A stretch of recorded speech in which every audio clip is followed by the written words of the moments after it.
প্রিয় দর্শক আসসালামু আলাইকুম এবং অনেক অনেক শুভকামনা সবার জন্য। গতকাল দেশে কিছু গুরুত্বপূর্ণ ঘটনা ঘটে গেল। তো এই বিষয়ে আপনারা সকলেই অবগত আছেন। বিশ্লেষকরা নানাভাবে সেই ঘটনাগুলোকে বিশ্লেষণ করেছেন এবং এখনও অনেকে করছেন। তো আমার এই ছোট্ট চ্যানেলে আমার প্রিয় দর্শক শ্রোতাদের অনেকেই আমার কাছে তাদের প্রত্যাশা আছে আমি যাতে এই বিষয়ে কথা বলি। তো নানা কারণে আমি আসলে এই বিষয়ে কথা বলতে পারিনি এখনও, তাই ভাবলাম একটি ছোট্ট এপিসোড করি আমার প্রিয় দর্শক শ্রোতার জন্য। তো কাল গুরুত্বপূর্ণ ঘটনা দেশে যা ঘটে গেল, বহুল প্রত্যাশিত সেই জুলাই সনদ, সংবিধান সংস্কার সংক্রান্ত জুলাই সনদ বাস্তবায়ন গতকাল অনুমোদিত হলো। প্রথমে উপদেষ্টা পরিষদে অন্তর্বর্তীকালীন সরকারের, তারপর সেটি স্বাক্ষরিত হলো, রাষ্ট্রপতি সেটি স্বাক্ষর করলেন এবং গেজেট প্রকাশিত হয়েছে জুলাই সনদ বাস্তবায়ন এবং বিশেষভাবে সংবিধান সংস্কার সংক্রান্ত যে প্রস্তাবগুলো আছে সেগুলোর উপর। তো এটি হয়ে যাওয়ার পর আলোচনা বিশ্লেষণ নানাভাবে চলছে। বিশ্লেষকরা নিজেদের মতো করে বিশ্লেষণ করছেন, আর এটি স্বাভাবিক, এক একজনের আলাদা করে বিশ্লেষণ থাকবে। তো আমরা যা দেখলাম প্রতিক্রিয়া, এই যে জুলাই সনদ বাস্তবায়ন আদেশ জারি হলো এবং গ্যাজেট পর্যন্ত হয়ে গেল, তো এই বিষয়ে প্রতিক্রিয়া রাজনৈতিক দলগুলো কে কী প্রতিক্রিয়া দিলেন, বিশ্লেষকরা কীভাবে বিষয়গুলো বিশ্লেষণ করছেন, তো এই বিষয়ে একটু ছোট্ট করে আলোকপাত করছি। তো আমরা দেখলাম প্রথমে অনুমোদিত হলো উপদেষ্টা পরিষদে, তারপর অধ্যাপক ইউনূস সাইন করলেন, শেষে সেটি রাষ্ট্রপতি শাহাবুদ্দিন চুপ্পুর কাছে গেল, তিনি সাইন করলেন এবং শেষে গ্যাজেট নোটিফিকেশন পর্যন্ত পৌঁছলো বিষয়টি। তো এই দাবি ছিল দীর্ঘদিন ধরে জুলাই স্টেক হোল্ডারদের মধ্যে যে একটি জুলাই আদেশ বাস্তবায়ন, জুলাই সনদ বাস্তবায়ন আদেশ জারি করা হোক, এবং গণভোটের দাবি তো আছেই। গত কয়েকদিন থেকে গণভোট বিশেষভাবে অত্যন্ত গুরুত্বপূর্ণ হয়ে উঠেছিল। গণভোট ইস্যুটি অন্য সব ইস্যুকে ছাড়িয়ে সবচেয়ে বেশি গুরুত্বপূর্ণ হয়ে উঠেছিল এবং প্রধান রাজনৈতিক দলগুলো গণভোট ইস্যুতে নিজেদের মধ্যে বেশ ভালো বিভাজন তৈরি করেছে। যেমন এখানে সুস্পষ্ট করে বলতে গেলে বিএনপি চাইছিল জোরালোভাবে যে গণভোটটি হবে যেদিন জাতীয় সংসদ নির্বাচন হবে, একই দিনে, আগে হতে পারবে না। অন্যদিকে জামায়াতে ইসলাম এবং সমমনা দলগুলো, এমনকি এনসিপিও চাইছিল যে গণভোট যাতে নভেম্বরের কখনো হয়, যদিও এনসিপি এই বিষয়ে ফ্লেক্সিবল, হলে তারা খুশি হবে, না হলে তাদের কোনো আপত্তি নেই। বাট জামায়াতে ইসলাম এই বিষয়ে অনড়, তারা খুব জোরালো মতবাদ প্রকাশ করছে যে নভেম্বরই সেটি হতে হবে। এবং ইতিমধ্যে জামায়াতে ইসলাম সহ 8টি দল আন্দোলনে আছে, তাদের 5 দফার মধ্যে এটি অন্যতম দফা, গণভোট নভেম্বরের মধ্যে হতে হবে। এবং সরকারের উপর তারা এক ধরনের আলটিমেটাম দিয়ে রেখেছে, অধ্যাপক ইউনূসকে জানিয়ে রাখা হয়েছে যে 16 নভেম্বর থেকে তার কার্যালয়ের সামনে, যমুনার সামনে তারা অবস্থান ধর্মঘট করবেন। তো এই যখন অবস্থা, আর এর আগে আমরা দেখলাম জাতীয় ঐকমত্য কমিশন, তারা সর্বশেষ দলগুলোকে ঐকমত্যে আনতে পারলেন না, কমিশনের নেতৃবৃন্দ। এর মধ্যে কমিশনের সভাপতি তো অধ্যাপক ইউনূস হিমসেলফ, আর সদস্যরা অনেকেই ছিলেন, আর এর মধ্যে ভাইস চেয়ার ছিলেন অধ্যাপক আলী রিয়াজ। তিনি নানাভাবে চেষ্টা করেছেন, বাট শেষ রক্ষা হয়নি। অবশেষে উপদেষ্টা মণ্ডলীর মিটিং করে জানিয়ে দেওয়া হলো যে রাজনৈতিক দলগুলোকে এই বিষয়ে সিদ্ধান্ত নিতে হবে এবং তারা সর্বসম্মত সিদ্ধান্তে এসে সরকারকে দিক নির্দেশনা দেবে। কিন্তু এক সপ্তাহ অতিক্রান্ত হওয়ার পরও তারা কোনো ঐকমত্যে পৌঁছতে পারেননি। না পারবার কারণে শেষে বল চলে গেল অধ্যাপক ইউনূসের কোর্টে, আর তিনি গতকাল এটি করলেন, এটি ঘটালেন, এই ঘটনাটি। তো যেভাবে ঘটলো সেভাবে কি সবাই চেয়েছিলেন রাজনৈতিক নেতৃবৃন্দ বিভিন্ন দলের? না। সকলের প্রত্যাশা কি গতকাল পূরণ হয়েছে যেভাবে হয়েছে বিষয়টি? না, তাও হয়নি। আর সকলের প্রত্যাশা একইভাবে পূরণ হওয়া কি সম্ভবও ছিল? না, ছিল না। তো অনেকগুলো প্রশ্ন আসলে, আর এই সবগুলোর প্রশ্নের উত্তর যে পাওয়া যাবে এরকমও না। দলগুলোর আলাদা আলাদা দাবি, আর প্রত্যেকের দাবিতে অনড়। কারণ এখানে প্রত্যেকের জন্য, প্রত্যেকটি দলের জন্য যেটি মনে করছি একটি ইগোইস্টিক ব্যাপার হয়ে দাঁড়িয়েছে, যে আমরা একবার বলে ফেলেছি এরকম হতে হবে, তো এরকমই হতে হবে। ব্যতিক্রমী কিছু হলে তাদের জন্য, তাদের ইগোতে আঘাত লাগছে, এরকম একটি বিষয়। তাই দলগুলো তাদের জায়গা থেকে স্ব অবস্থান থেকে সরছে না, বা সরছিল না। তো গতকালও যখন এই আদেশ জারি হয়ে গেল, বাস্তবায়ন আদেশ, তখন দলগুলো প্রতিক্রিয়া দিয়েছে। তো এবি পার্টি, আমার বাংলাদেশ পার্টি পজিটিভলি দেখেছে বিষয়টি। সেই দলের সভাপতি এবং সাধারণ সম্পাদক বিষয়টিকে ওয়েলকাম জানালেন এবং তারা মেনশন করলেন তাদের বক্তব্যে যে কিছু বিষয়ে হয়তো আমাদের ভিন্ন মত আছে, বাট জাতীয় ঐক্যের স্বার্থে আমরা সেখান থেকে সরে এসেছি এবং যা হয়েছে ঠিকই হয়েছে। 12 দল এটিকে সমর্থন জানিয়েছে, এনসিপিও একরকম সমর্থনই জানিয়েছে বলবো। বিএনপি প্রথমে আপত্তি করেছিল, তাদের কাছ থেকে আপত্তি আসছিল, বিকেলের দিকে বা সন্ধ্যার দিকে তারা আবার অধ্যাপক ইউনূসকে ধন্যবাদ জানালেন। জাতীয় সংসদের যেদিন নির্বাচন হবে সে একই দিনে গণভোট আয়োজনের আদেশ দেওয়ার জন্য বা আদেশ বাস্তবায়ন করবার জন্য তারা অধ্যাপক ইউনূসকে ধন্যবাদ জানালেন। কিন্তু জামায়াতে ইসলাম বিষয়টি ভালোভাবে নেয়নি। তারা সুস্পষ্ট বক্তব্য দিয়েছে যে এখানে গণ দাবি গণ আকাঙ্ক্ষা পূরণ হয়নি, কারণ গণ আকাঙ্ক্ষা ছিল নভেম্বরের মধ্যে গণভোট হতে হবে, সেটি হয়নি। তো তাই তারা সম্ভবত দলীয়ভাবে এখনও কোনো সিদ্ধান্তে পৌঁছতে পারেনি। তারা নিজেদের মধ্যে আলাপ আলোচনা করছে, তারা কোনো কর্মসূচি দিতে পারে তাদের সেই দাবির পুরনো দাবির সপক্ষে, এমনটিও আজ করা যাচ্ছে। তো আর বিশ্লেষকরা নানাভাবে বিশ্লেষণ করছেন, পক্ষে বিপক্ষে কথা হচ্ছে। তো বেশিরভাগ বিশ্লেষক এবং সংবাদ মাধ্যমগুলো বিষয়টিকে খারাপভাবে দেখেনি।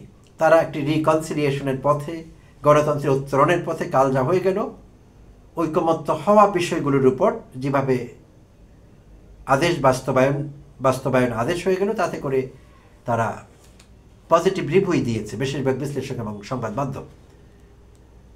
আর এর বাইরে আসলে যাবার কোনো উপায় নেই। যেমন এই বিষয়টি একেবারে পরস্পর বিরোধী। গণভোট আগে কি পরে, হয় আগে হতে হবে, না হলে পরে হতে হবে, মাঝখানে কিছু নেই। তাই একটি পক্ষ এখানে খুশি হবে না, আরেকটি পক্ষ হবেন না, এটি স্বাভাবিক। তবে আশার কথা হলো এই জুলাই সনদ বাস্তবায়ন সংবিধান সংস্কার সংক্রান্ত যে আদেশ, সেখানে কিন্তু গুরুত্বপূর্ণ ইস্যুগুলো উঠে এসেছে। প্রত্যেকটি দলেরই গুরুত্বপূর্ণ ইস্যুগুলো উঠে এসেছে এবং জনগণ হিসেবে আমরা যারা নন পার্টিজান, অরাজনৈতিক, আমরা নির্দিষ্ট কোনো দলের সদস্য নই, আমাদের দাবিগুলিও মোটা দাগে উঠে এসেছে। হ্যাঁ, সব প্রত্যাশা সকলের পূরণ হয়নি, আগেই বলেছি, সেটি হওয়ার সম্ভব নয়। তো মোটা দাগে যেসব দাবি উঠে এসেছে, ইতিমধ্যে আপনারা সংবাদপত্রে পড়েছেন, 4টি বিষয় সেখানে ছিল। 4টি বিষয়ের উপর একটি প্রশ্ন, আর সেই প্রশ্নের উত্তর হ্যাঁ বা না। তো সেই 4টি বিষয়ের আমি হাইলাইটস আপনাদের সঙ্গে শেয়ার করব। আপনাদের পড়া আছে ইতিমধ্যে বা কন্টেন্টে শুনে নিয়েছেন। অসংখ্য আমার মতো কন্টেন্ট ক্রিয়েটার আপনাদের ভারাক্রান্ত করছি আমরা ইনফরমেশন দিয়ে। তো আমি সামান্য কিছু আলোকপাত করব। প্রথমত, নির্বাচনকালীন সময় তত্ত্বাবধায়ক সরকারের বিধানটি কিন্তু রাখা আছে, আর এইটি কিন্তু গণদাবি, বাংলাদেশের কোটি কোটি মানুষের দাবি, এটি সব মানুষের দাবি যে একটি তত্ত্বাবধায়ক সরকারের অধীনে নির্বাচন হবে। যদি না কারো কোনো অন্য আকাঙ্ক্ষা থাকে, সব সৎ মানুষ, দেশপ্রেমিক নাগরিক তত্ত্বাবধায়ক সরকারের বিধানটি যে আছে তাতে তারা খুশি। আচ্ছা, নির্বাচন কমিশন এবং অন্যান্য সাংবিধানিক কমিশনগুলো, সাংবিধানিক সংস্থাগুলো জুলাই সনদে বর্ণিত প্রক্রিয়ার আলোকে গঠন করা হবে। যেমন নির্বাচন কমিশন, দুদক, এগুলো সাংবিধানিক প্রতিষ্ঠান, এগুলোর গঠন হবে জুলাই সনদে যেমনি বর্ণনা করা হয়েছে গঠন পদ্ধতি, প্রক্রিয়া, সেইটি অনুকরণ করেই হতে হবে। আচ্ছা, আগামী সংসদ বাইক্যামেরন বা 2 কক্ষ বিশিষ্ট হবে, দ্বিকক্ষ বিশিষ্ট সংসদ, নিম্নকক্ষ, উচ্চকক্ষ। এখন আমাদের 1 কক্ষ বিশিষ্ট সংসদই আছে। ইন্টারন্যাশনাল এটিকে বলা হয় ইউনিক্যামেরন লেজিসলেচার বা 1 কক্ষ বিশিষ্ট সংসদ, যা আমাদের এখন আছে। আর সেটি হতে যাচ্ছে বাইক্যামেরন বা দ্বিকক্ষ বিশিষ্ট। আর উচ্চকক্ষটির নাম হতে যাচ্ছে সেনেট, যেটিকে প্রচলিত উচ্চারণে আমরা সিনেট বলে থাকি, ইন্টারন্যাশনালি সেনেট বলা হয়। তো উচ্চকক্ষটি হতে যাচ্ছে সেনেট, আর সেনেটের সদস্যরা সেনেটার বলে গণ্য হবেন। সেইটিও প্রচলিত উচ্চারণে বাংলাদেশে আমরা সিনেটার বলি, কিন্তু ইন্টারন্যাশনালি বলা হয় সেনেটার। তো সেনেট হতে যাচ্ছে এবং সেইটির সদস্যরা সেনেটার বলে গণ্য হবেন।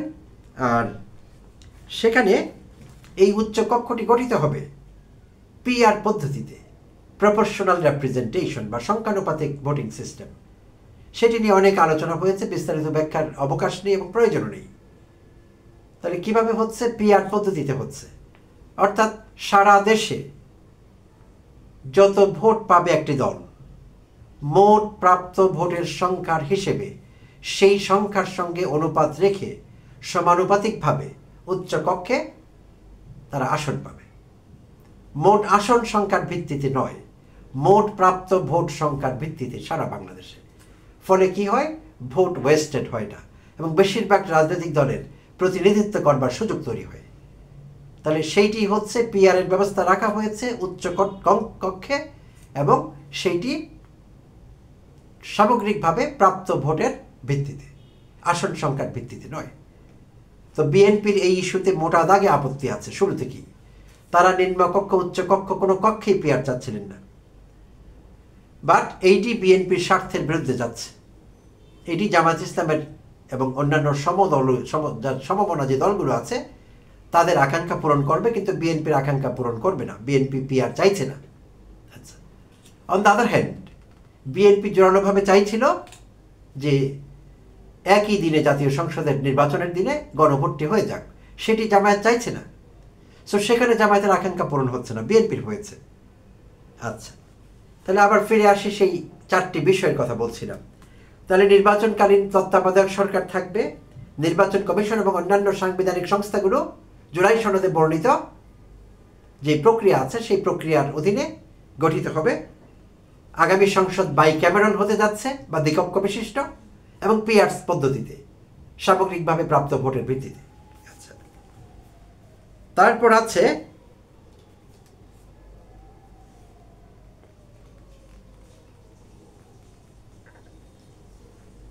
নারী প্রতিনিধিত্ব বৃদ্ধি, নারীদের সংখ্যা আরো বাড়াতে হবে সংসদে। আচ্ছা,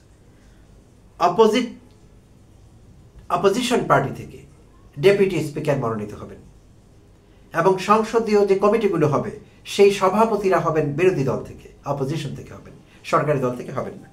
আচ্ছা, প্রধানমন্ত্রীর মেয়াদ সীমিতকরণ, 2 টার্মের বেশি কেউ প্রধানমন্ত্রী থাকতে পারবেন না। রাষ্ট্রপতির ক্ষমতা বাড়ানো, রাষ্ট্রপতি আগে কবর জিয়ারত করতেন আর ফিতা কাটতেন, এর বাইরেও তার কিছু ভূমিকা থাকবে, তার ক্ষমতা বাড়ানোর ব্যাপার আছে, আলোচনা আছে এখানে। আচ্ছা, মৌলিক অধিকার সম্প্রসারণ, রাষ্ট্রের নাগরিকদের মৌলিক অধিকার আরো বাড়াবার ব্যাপারে পদক্ষেপ নেওয়া আছে, জুলাই সনদে আছে সেগুলো। তারপর আছে জুডিশিয়ারি বা বিচার বিভাগের ক্ষমতা বাড়ানো, স্বাধীন করা জুডিশিয়ারিকে। স্থানীয় সরকার এবং অন্যান্য বিষয়ে যে 30টি প্রস্তাব আছে জুলাই সনদে, সেই 30টি প্রস্তাব মানতে বাধ্য থাকবে আগামীতে যারা সরকার গঠন করবে। বাধ্যবাধকতা আকারে বিষয়টি আছে, কম্পালসারি করা হয়েছে, ম্যান্ডেটরি। কি কি আছে এর আওতায় রিপিট করছে আবার, গুরুত্বপূর্ণ যেহেতু বিষয়গুলো। এর মধ্যে থাকছে নারী প্রতিনিধিত্ব বৃদ্ধি, তারপর আছে অপোজিশন পার্টি থেকে ডেপুটি স্পিকার নিয়োগ করতে হবে, আরও আছে প্রধানমন্ত্রীর মেয়াদ সীমিতকরণ, রাষ্ট্রপতির ক্ষমতা বাড়ানো, নাগরিকদের মৌলিক অধিকার সম্প্রসারণ, বিচার বিভাগের স্বাধীনতা নিশ্চিতকরণ, স্থানীয় সরকার এবং অন্যান্য বিষয়ে 30টি প্রস্তাব আছে। সেই প্রস্তাবগুলো মেনে চলতে, বাস্তবায়ন করতে যেই পার্টি সরকার গঠন করবে তারা বাধ্য থাকবে। আর আছে জুলাই সনদে বর্ণিত অন্যান্য সংস্কার প্রস্তাবগুলো, যে বিষয়ে রাজনৈতিক দলগুলো প্রতিশ্রুতি দিয়েছে, অঙ্গীকারনামায় সই করেছে, সেগুলো তারা বাস্তবায়ন করবে। তো এর মধ্যে কিন্তু প্রিয় দর্শক, মোটা দাগে আমাদের প্রধান চাহিদাগুলো পূরণ হয়েছে। অনেকের আরো ছোটখাটো অনেক দাবি পূরণ হয়নি, মানছি। 2 কক্ষেই পিআর থাকতে হবে এমন দাবিও উঠেছিল, তো সেটি তো হবে না। এখন 1 কক্ষে পিআরের বিষয়টি এসেছে, তার মধ্যে আবার বিএনপি চাইছে না বিষয়টি, তারপরও এসেছে এবং এইটি বাস্তবায়ন প্রক্রিয়ার মধ্য দিয়ে যাবে এবং যেতে হবে। তাই বলছিলাম যে সবার দাবি পূরণ হবে না, হয়নি। তো এরপরও কি কোনো পক্ষ অনড় থাকবেন? নতুন করে আন্দোলন সংগ্রাম করা, নতুন করে দাবি দেওয়া পেশ করা, জামায়াত বিশেষভাবে তারা কি 16ই নভেম্বরের কর্মসূচি পালন করবে? তারা কি যমুনার সামনে বিক্ষোভ সমাবেশ কিংবা অবস্থান ধর্মঘট করবে? অন্য কোনো দল অন্য কোনো দাবি নিয়ে আসবে? আসতে পারে, দাবি নিয়ে আসবার অধিকার সবার আছে। ফলাফল কি হবে? ফলাফল হবে নির্ধারিত সময়ে নির্বাচনটি হবে না। অধ্যাপক ইউনূস ঘোষিত ফেব্রুয়ারির প্রথমার্ধে যে নির্বাচন হবার কথা, সেই নির্বাচনটি হতে যাচ্ছে না। তাহলে যদি নতুন করে দাবি দেওয়ার সামনে নিয়ে আসা হয়, সরকার যেভাবে ঘোষণা করেছে, আর সরকার ঘোষণা করতে বাধ্য হয়েছে, কারণ সরকার 1 সপ্তাহ সময় ধরে দিয়েছিল রাজনৈতিক দলগুলোকে নিজেদের মধ্যে বসে আলোচনা করতে বলা হয়েছিল, তারা বসতেই পারেনি বা রাজি হয়নি। ফলে সরকারের উপরই গিয়েছে বিষয়টি। সরকার যেটি ভালো মনে করেছে বা তার পক্ষে সম্ভব হয়েছে রিকনসিলিয়েশনের জন্য অ্যাপ্রোপ্রিয়েটলি তারা সেটাই করেছে। তো এখন এটি মানতে হবে, সব দাবি পূরণ না হলেও মানতে হবে। কেন মানতে হবে? বৃহত্তর ঐক্যের স্বার্থে, ঐকমত্যের স্বার্থে। আমরা ইতিমধ্যে লক্ষ্য করেছি প্রিয় দর্শক, যতই অনৈক্য তৈরি হচ্ছে রাজনৈতিক দলগুলির মধ্যে, জুলাই স্টেক হোল্ডারদের মধ্যে, ফেসিবাদী শক্তি আরো শক্তিশালী হয়ে উঠছে। ফেসিবাদী শক্তি এতদিন চোরাগুপ্তা মিছিল করেছে, ঝটিকা মিছিল করেছে, চুরি করে লুকিয়ে চোর ডাকাতের মতো। এখন অগ্নি সন্ত্রাস শুরু করেছে। হাসিনার প্রিয় শব্দ, হাসিনা অ্যাপ্লাই করছে এখন। হাসিনা আগে এই টার্মটি ব্যবহার করত বিএনপি জামায়াতের বিরুদ্ধে, বিশেষভাবে বিএনপির বিরুদ্ধে। খালেদা জিয়াকে ডাকতেন হাসিনা অগ্নি সন্ত্রাস বলে, ভুলভাবে, যদিও বলা দরকার ছিল অগ্নি সন্ত্রাসী, কিন্তু ভুলভাবে বলতেন অগ্নি সন্ত্রাস। হাসিনা এরকম ভুলভাল বাংলাই বলে। তো সেই অগ্নি সন্ত্রাস এখন হাসিনা শুরু করেছে, আর নিজেই অগ্নি সন্ত্রাসী হয়ে উঠেছে।